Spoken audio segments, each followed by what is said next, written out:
Hello students, welcome to biology वाला। कैसे हैं आप सभी लोग? आई होप आप सभी लोग अच्छे होंगे। तो स्टूडेंट्स, मैं आप सभी लोगों के लिए यूपी पॉलिटेक्निक, जिसमें ग्रुप E1 में आपके डी फार्मा और बी फार्मा शामिल है, उसके लिए मैं प्रीवियस ईयर्स के कुछ क्वेश्चन पेपर्स को लेकर आ चुका हूं, जो कि बायोलॉजी का होने वाला है। और इसके लिए मैं आपको टॉप 50 MCQ क्वेश्चन को लेकर आया हूँ आपके सामने, जो कि इस बार एग्जाम के लिए बहुत ही ज़्यादा इंपॉर्टेंट है और पूरी तरह से इसके पूछे जाने की संभावना है। तो चलिए आज के सेशन को हम लोग स्टार्ट करते हैं।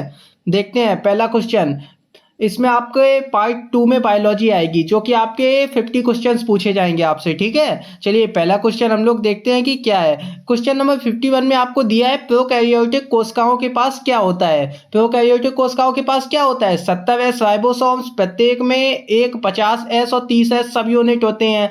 और नंबर बी दिया है आपको, 70S राइबोसोम्स, प्रत्येक में 40S और 30S सब यूनिट होते हैं। या फिर 80S राइबोसोम, प्रत्येक में 60S और 40S सब यूनिट होते हैं। या फिर 80S राइबोसोम, जिसमें प्रत्येक में 60S और 20S सब यूनिट होते हैं। इसमें आपको सही विकल्प चुन के बताना है कि कौन सा है। तो प्रोकैरियोटिक कोशिकाओं के पास जो है वो 70S राइबोसोम, प्रत्येक में एक 50S और 30S सब यूनिट होते हैं। तो इसमें आपका आंसर नंबर ए बिल्कुल राइट आंसर हो जाएगा। ठीक है, चलिए हम लोग चलते हैं नेक्स्ट क्वेश्चन की तरफ। नेक्स्ट क्वेश्चन आपका क्या दे रखा है? तो बच्चों नेक्स्ट क्वेश्चन आपका दे रखा है, फूल गोभी के खाने योग्य भाग में एक गुच्छा होता है। ठीक है, तो उस गुच्छे को हम लोग क्या कहते हैं? क्या उसे टहनी प्रिमोर्डिया कहते हैं, या फिर पत्ती प्रिमोर्डिया कहते हैं, या फिर पुष्प विभज्योतक कहते हैं, या फिर वानस्पतिक विभज्योतक कहते हैं? सही विकल्प आपको चूज करके बताना है कि कौन सा सही आंसर होगा। तो इसमें सही आंसर हो जाएगा आंसर नंबर सी, आपका बिल्कुल राइट आंसर हो जाएगा। ठीक है, पुष्प विभज्योतक कहते हैं। फूल गोभी में जो खाने योग्य भाग होता है उसको क्या कहते हैं? उसको पुष्प विभज्योतक कहते हैं। याद कर रखिएगा आप लोग इस आंसर को। ठीक है, चलिए हम लोग चलते हैं नेक्स्ट क्वेश्चन की तरफ। नेक्स्ट क्वेश्चन आपका क्या दे रखा है? नेक्स्ट क्वेश्चन आपका दिया है, अनिषेचित अंडे के गठन से बने भ्रूण को क्या कहते हैं? आप लोग बताइए, कमेंट में बताओ आप लोग। अनिषेचित अंडे से के गठन से बने भ्रूण को क्या कहते हैं? बहुत ही सिंपल सा क्वेश्चन इसमें आपसे पूछा है। तो इसे हम लोग कहते हैं अनिषेक जनन। क्या कहते हैं इसको हम लोग? अनिषेक जनन। आंसर नंबर बी आपका बिल्कुल राइट आंसर हो जाएगा। चलिए चलते हैं नेक्स्ट क्वेश्चन की तरफ। नेक्स्ट क्वेश्चन आपसे क्या कह रहा है? तो क्वेश्चन नंबर 54 आपसे पूछा है, एक ही पादप के फूल का पराग दूसरे फूल के वर्तिकाग्र पर स्थानांतरित हो जाता है। एक पादप है जिसके फूल के परागकण जो है वो दूसरे फूल के वर्तिकाग्र पर स्थानांतरित होते हैं। चलिए इस क्वेश्चन को हम लोग पहले समझ लेते हैं। क्या कह रहा है क्वेश्चन, शुरू से समझो। एक पादप, जब एक ही पादप के फूल, ठीक है, एक पौधा दिया है इस टाइप से, ये गमला मान लेते हैं हम लोग। ठीक है, ये गमला है, इसमें एक पौधा लगा है। एक पादप के फूल के पराग और दूसरे फूल के वर्तिकाग्र पर स्थानांतरित हो जाता है। एक गमला और है और उसमें भी फूल है। तो इसके जो परागकण है ये हवा के माध्यम से या कोई कृत्रिम कारणों से, ठीक है, तो दूसरे फूल के वर्तिकाग्र पर पहुंच जाते हैं। तो उसे क्या बोला जाता है? ठीक है, तो उसे क्या कहते हैं? क्या उसे सजाती पुष्पी परागण कहते हैं, या फिर परनिषेचन कहते हैं, या फिर स्वयुग्मन कहते हैं, या अपयुग्मन कहते हैं? क्या कहते हैं बच्चों उसको? तो उसे बच्चों हम लोग कहते हैं सजात पुष्पी परागण। क्या कहते हैं? सजात पुष्पी परागण। चलिए नेक्स्ट क्वेश्चन की तरफ चलते हैं हम लोग। नेक्स्ट क्वेश्चन आपका दिया है, काग, एधा, काग और द्वितीयक बलकुट को सामूहिक रूप से क्या कहा जाता है? तो आप लोग बताइए कमेंट में, काग, एधा, काग और द्वितीयक बलकुट को सामूहिक रूप से क्या कहा जाता है? आंसर नंबर आपका सबसे पहले ए नंबर विकल्प दिया है आपका कागस्तर, या फिर बी नंबर दिया है कागजन, सी नंबर दिया है पारित्वक, और डी नंबर में आपका दिया है काग। आपको सही विकल्प चूज करके बताना है कि सही आंसर इसका क्या हो जाएगा। काग, एधा, काग और द्वितीयक बलकुट के सामूहिक रूप से कहा जाता है बच्चों पवित्वक। क्या कहा जाता है इसको? पवित्वक। आंसर नंबर सी जो है वो बिल्कुल आपका राइट आंसर हो जाएगा। चलिए चलते हैं नेक्स्ट क्वेश्चन की तरफ। नेक्स्ट क्वेश्चन आपसे पूछा है, द्विश्रृंखला युक्त आरएनए विषाणु क्या कहलाते हैं? द्विश्रृंखला युक्त आरएनए विषाणु बच्चों क्या कहलाते हैं? तो द्विश्रृंखला युक्त जो आरएनए विषाणु होते हैं उनको हम लोग कहते हैं, क्या कहते हैं? कमेंट में बताओ आप लोग। उनको बच्चों हम लोग कहते हैं रियो विषाणु। क्या कहते हैं? रियो विषाणु, रियो वायरस। ठीक है, चलिए हम लोग चलते हैं नेक्स्ट क्वेश्चन की तरफ। नेक्स्ट क्वेश्चन आपका कौन सा है? Question number 57। क्वेश्चन नंबर 57 में आपसे पूछ रहा है प्लाज्मिड्स होते हैं। तो बच्चों प्लाज्मिड्स कैसे होते हैं आप लोग बताओ। प्लाज्मिड्स होते हैं। प्लाज्मिड्स कैसे होते हैं?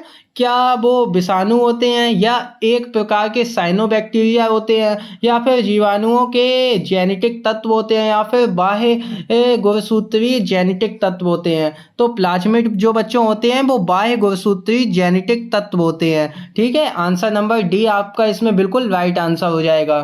चलिए नेक्स्ट क्वेश्चन की तरफ चलते हैं। नेक्स्ट क्वेश्चन आपसे कह रहा है पाइरेनॉइड्स होते हैं। पाइरेनॉइड्स कैसे होते हैं? तो पाइरेनॉइड्स प्रोटीन युक्त दानों से घिरे हुए स्टार्च बॉडीज होते हैं या फिर ऑयल ड्रॉपलेट्स से घिरे हुए स्टार्च बॉडीज होते हैं या फिर ऑयल ड्रॉपलेट्स से घिरे हुए प्रोटीन के बॉडीज होते हैं या फिर स्टार्च प्लेट्स से घिरे हुए प्रोटीन बॉडीज होते हैं। सही आंसर आपको इसमें चूज करके बताना है कि क्या सही आंसर होगा इसका।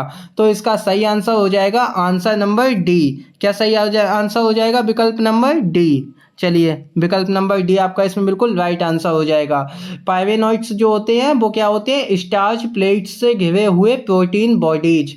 चलिए नेक्स्ट क्वेश्चन की तरफ चलते हैं। नेक्स्ट क्वेश्चन आपका क्या दे रखा है देखते हैं। नेक्स्ट क्वेश्चन बच्चों आपका दे रखा है एक साइनोफिशियन कोशिका में वर्णक पाए जाते हैं। ठीक है, वो क्या होते हैं? क्रोमोप्लास्ट में कहाँ पे पाए जाते हैं? क्या वो क्रोमोप्लास्ट में पाए जाते हैं या फिर वो ल्यूकोप्लास्ट में पाए जाते हैं या फिर वो कोशिका द्रव्य में पाए जाते हैं या वो थाइलेकॉइड्स में पाए जाते हैं? तो वो किस में पाए जाते हैं ये आपको बताना है। तो बच्चों वो पाए जाते हैं आपके थैलेकॉइड्स में। कहाँ पे पाए जाते हैं? थैलेकॉइड्स में पाए जाते हैं सर। चलिए हम लोग चलते हैं नेक्स्ट क्वेश्चन की तरफ। थैलेकॉइड्स आपका इसमें बिल्कुल राइट आंसर हो जाएगा। चलिए नेक्स्ट क्वेश्चन को देख लेते हैं। नेक्स्ट क्वेश्चन इसमें आपका क्या दिया है? नेक्स्ट क्वेश्चन बच्चों इसमें दिया है आपका समुद्री खरपतवार जिसे शैवाल कहते हैं में बहुतायत में पाया जाता है। समुद्री शैवाल में जो है वो बहुतायत मात्रा मतलब ज़्यादा मात्रा में क्या पाया जाता है? क्या वो फास्फोरस पाया जाता है? क्या वो आयोडीन पाया जाता है? क्या वो आयरन पाया जाता है या फिर वो कैल्शियम पाया जाता है? सही विकल्प बताओ आप लोग। तो सही आंसर इसमें आपका हो जाएगा आयोडीन। कौन सा सही आंसर हो जाएगा सर? आयोडीन।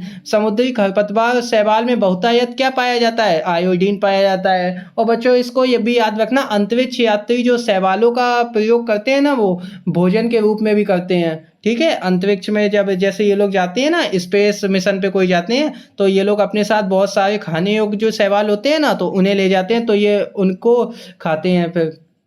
चलिए नेक्स्ट क्वेश्चन को हम लोग देख लेते हैं। नेक्स्ट क्वेश्चन क्या दिया है इसमें? तो सर नेक्स्ट क्वेश्चन दिया है फफूंदों में संचित खाद्य सामग्री किस रूप में संचित होती है? फफूंदों में यानी कि फफूंदी जो होती है ना उसमें जो खाद्य सामग्री होती है वो किस रूप में संचित होती है ये पूछ रहा है क्वेश्चन। तो फफूंदों में खाद्य सामग्री किस रूप में बच्चों संचित होती है? बताओ आप लोग। फफूंदों में खाद्य सामग्री संचित होती है ग्लाइकोजन के रूप में। किस रूप में संचित होती है? ग्लाइकोजन के रूप में संचित होती है सर। चलिए अब हम लोग चलते हैं नेक्स्ट क्वेश्चन की तरफ। नेक्स्ट क्वेश्चन आपका क्या कह रहा है? Question number 62। कौन सा है क्वेश्चन? Question number 62। मक्के के पुष्प क्रम के ऊपरी भाग में पाए जाने वाले रोम होते हैं। मक्के के पुष्प क्रम के ऊपरी भाग में जो रोम पाए जाते हैं वो कैसे होते हैं? क्या वो बीज रोम कहलाते हैं या फिर वो सहपत्र रोम कहलाते हैं या वो वर्तिकाग्र कहलाते हैं या फिर वो पर्तिका कहलाते हैं? सही आंसर बताओ आप लोग। तो सही आंसर आपका इसमें हो जाएगा वर्तिकाग्र। क्या आंसर हो जाएगा इसमें? वर्तिकाग्र। चलिए चलते हैं हम लोग नेक्स्ट क्वेश्चन की तरफ। वर्तिकाग्र आपका इसमें बिल्कुल राइट आंसर हो जाएगा। नेक्स्ट क्वेश्चन आपसे कह रहा है सेंसर विधि द्वारा बीज प्रकीर्णन पाया जाता है। सेंसर विधि द्वारा जो बीज प्रकीर्णन है वो किसमें पाया जाता है? पेपेबर में या फिर एलियम में या फिर पाइसम में या फिर हिबिस्कस में? किस में पाया जाता है? सेंसर विधि द्वारा बीज प्रकीर्णन किस में पाया जाता है बच्चों? बताओ आप लोग। तो बच्चों वो पाया जाता है आपका पेपेबर में। किस में पाया जाता है बच्चों? पेपेबर में पाया जाता है। आंसर नंबर ए इसमें आपका बिल्कुल राइट आंसर हो जाएगा। चलिए चलते हैं नेक्स्ट क्वेश्चन की तरफ। नेक्स्ट क्वेश्चन आपका बच्चों इसमें दिया है किसी पौधे के पातरंध्र किसके कारण खुलते हैं? हाइड्रोजन आयंस के अंतःप्रवाह के कारण खुलते हैं या वो सोडियम आयंस के अंतःप्रवाह के कारण खुलते हैं या वो कैल्शियम आयन के अंतःप्रवाह के कारण खुलते हैं या फिर वो पोटेशियम आयंस के अंतःप्रवाह के कारण खुलते हैं? तो बच्चों किसी पौधे के पातरंध्र जो खुलते हैं ना वो पोटेशियम आयन के अंतः प्रवाह के कारण खुलते हैं। किसके कारण खुलते हैं? पोटेशियम आयंस के अंतः प्रवाह के कारण खुलते हैं।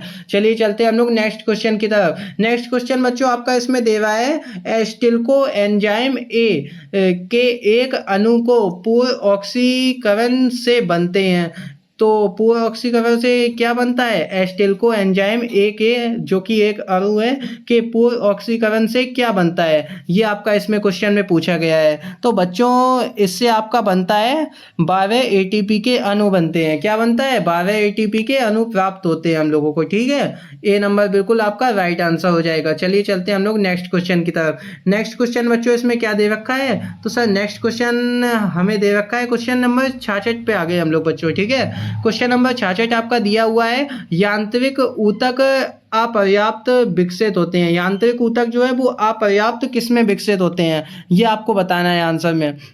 यांत्रिक ऊतक अपर्याप्त रूप से किसमें विकसित होते हैं? यांत्रिक ऊतक अपर्याप्त रूप से जलोद्भिद में विकसित होते हैं। किसमें विकसित होते हैं? जलोद्भिद में विकसित होते हैं। ठीक है, आंसर नंबर बी आपका इसमें बिल्कुल राइट आंसर हो जाएगा। नेक्स्ट क्वेश्चन आपका कह रहा है, नेक्स्ट क्वेश्चन आपका कह रहा है, इकोलॉजिकल पिरामिड्स होते हैं। इकोलॉजिकल पिरामिड्स कैसे होते हैं? 2 प्रकार के होते हैं, या फिर वो 3 प्रकार के होते हैं, या फिर वो 4 प्रकार के पाए जाते हैं, या फिर वो 5 प्रकार के पाए जाते हैं। तो सर ये 3 प्रकार के पाए जाते हैं आप लोग बोलेंगे। आंसर नंबर बी इसमें आपका बिल्कुल राइट आंसर हो जाएगा।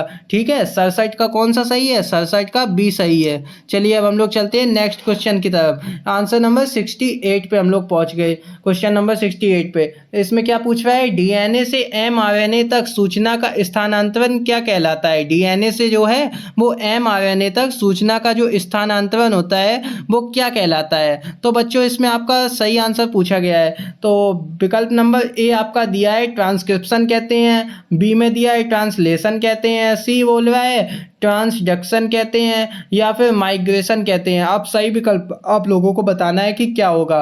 तो बच्चों सही विकल्प आपका इसमें हो जाएगा, क्या पूछा था? डीएनए से एमआरएनए तक सूचना का स्थानांतरण कहलाता है। तो डीएनए से एमआरएनए तक सूचना का स्थानांतरण ट्रांसक्रिप्शन कहलाता है। क्या कहलाता है बच्चों? ट्रांसक्रिप्शन। ए नंबर आपका इसमें बिल्कुल राइट आंसर हो जाएगा। चलिए अब हम लोग चलते हैं नेक्स्ट क्वेश्चन की तरफ। नेक्स्ट क्वेश्चन आपका 69 पूछा है। 69 क्वेश्चन क्या कह रहा है? समान भुजाओं वाले गुणसूत्र कहलाते हैं। समान भुजाओं वाले गुणसूत्र क्या कहलाते हैं? समान भुजाओं वाले क्रोमोसोम क्या वो टीलोसेंट्रिक कहलाते हैं, या फिर वो एसेंट्रिक कहलाते हैं, या वो मेटासेंट्रिक कहलाते हैं, या फिर वो एक्रोसेंट्रिक कहलाते हैं? तो बच्चों सही आंसर आप लोग बताओ। समान भुजाओं वाले गुणसूत्रों को हम लोग क्या कहते हैं? तो सर समान भुजाओं वाले गुणसूत्रों को हम लोग कहते हैं मेटासेंट्रिक। क्या कहते हैं? मेटासेंट्रिक कहते हैं। आंसर नंबर सी आपका बिल्कुल राइट आंसर हो जाएगा इसमें। आंसर नंबर क्वेश्चन नंबर 70 को पहले हम लोग देख लेते हैं कि क्या दिया है इसमें। क्वेश्चन नंबर 70 आपका दिया है, चतुर्द्विविधी पुंकेसर के लक्षण है। चतुर्द्विविधी पुंकेसर के जो है वो ना सिम्टम्स पूछे गए इसमें। बाहर के 2 बड़े एवं अंदर के 2 छोटे पुंकेसर, या फिर बाहर के 2 छोटे और अंदर के 4 बड़े पुंकेसर, या फिर बाहर के 4 बड़े और एवं अंदर के 2 छोटे पुंकेसर, या फिर बाहर के 4 छोटे और अंदर के 2 बड़े पुंकेसर। चतुर्द्विविधी पुंकेसर के लक्षण क्या हैं? तो चतुर्द्विविधी पुंकेसर के जो है लक्षण होते हैं वो बाहर के 2 छोटे और अंदर के 4 बड़े पुंकेसर। ठीक है, आपका बी नंबर विकल्प इसमें बिल्कुल राइट आंसर हो जाएगा। चलिए चलते हैं नेक्स्ट क्वेश्चन इसमें क्या कह रहा है देखते हैं। नेक्स्ट क्वेश्चन इसमें बोल रहा है बच्चों, मेरिस्टील्स पाए जाते हैं। तो मेरिस्टील्स बच्चों किस में पाए जाते हैं? क्या वो साइकस के तने में पाए जाते हैं? मेरिस्टील्स किस में पाए जाते हैं? क्या वो साइकस के तने में पाए जाते हैं, या फिर पाइनस के नीडल में पाए जाते हैं, या वो फर्न की पत्ती में पाए जाते हैं, या फिर वो फर्न के प्रकंद में पाए जाते हैं? तो मेरिस्टील्स बच्चों जो इसमें पाए जाते हैं ना, वो आपके पाए जाते हैं फर्न के प्रकंद में। किस में पाए जाते हैं? फर्न के प्रकंद में पाए जाते हैं सर। आंसर नंबर डी आपका बिल्कुल राइट आंसर हो जाएगा इसमें। चलिए अब हम लोग चलते हैं नेक्स्ट क्वेश्चन की तरफ। नेक्स्ट क्वेश्चन आपका क्या कह रहा है देख लेते हैं। नेक्स्ट क्वेश्चन आपका कह रहा है, विश्व का सबसे बड़ा फूल वाला पौधा है। विश्व का सबसे बड़ा फूल वाला पौधा कौन सा है? तो बच्चों विश्व का सबसे बड़ा फूल वाला पौधा जो है वो आपका है परजीवी, पूर्ण जड़ परजीवी। ठीक है, बी नंबर इसमें आपका बिल्कुल राइट आंसर हो जाएगा। चलिए अब हम लोग चलते हैं नेक्स्ट क्वेश्चन की तरफ। नेक्स्ट क्वेश्चन आपका क्या कह रहा है, किसके बीज में कैविनकिल पाए जाते हैं। क्या लिखा है, किसके बीज में कैविनकिल पाए जाते हैं? क्या वो मक्का में पाए जाते हैं, क्या वो अरंडी में पाए जाते हैं, या फिर मटर में पाए जाते हैं, या फिर गेहूं में पाए जाते हैं? आपको सही विकल्प चूज करके बताना है किसके बीज में कैविनकिल पाए जाते हैं। तो सही आंसर आपका इसमें हो जाएगा अरंडी। कौन सा? अरंडी में कैनकिल पाए जाते हैं, कैवनकिल पाए जाते हैं। ठीक है, सॉरी, कैवनकिल पाए जाते हैं। अरंडी में कैवनकिल पाए जाते हैं। इसको अच्छे से याद कर लीजिएगा आप लोग। ठीक है, चलिए नेक्स्ट क्वेश्चन को हम लोग देखते हैं कि नेक्स्ट क्वेश्चन इसमें क्या दिया है। नेक्स्ट क्वेश्चन बच्चों इसमें दिया है कि एजमा का बनना किस अवस्था में होता है? लेप्टोटीन में, या फिर डिप्लोटीन में, या फिर पैकेटीन में, या फिर जाइगोटीन में?